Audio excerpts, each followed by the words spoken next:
In other words, if you eat every morning at 7 before you go to work, right at noon if that's a convenient time for you, and then some other time in the evening, you help to establish a pattern of regularity that once again rewards you in your overall outlook and ability to perform. Human bodies crave regularity. That's how we were designed, and that's how we can do our best. Also remember to finish your food completely before going back to work.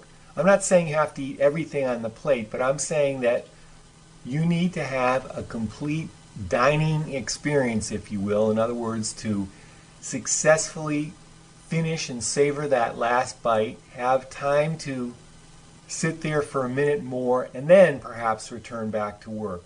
Don't get caught up in the trap of wolfing everything down and thinking that it'll all turn out okay.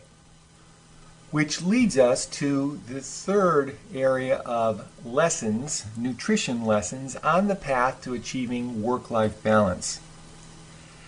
Too often we find ourselves eating junk food, despite all that's been written about the salts, sugars, and fats that go into such foods. For some reason, fast food franchises of our society seem to be flourishing.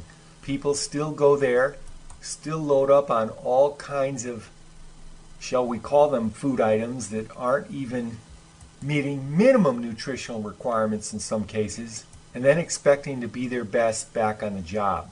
It's time to recognize that eating healthy foods does make a dramatic difference in your outlook, your performance level, and your ability to stay in balance. There's no other way to put it.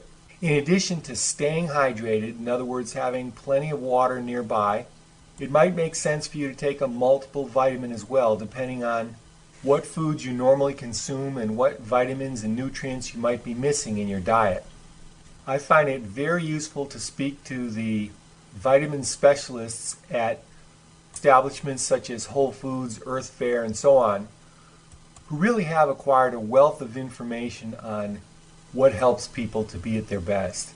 Okay, moving on from breathing lessons, digestion lessons, and nutrition lessons, basic bodily needs, we go to the next set of three: pausing lessons, pacing lessons, and leisure lessons.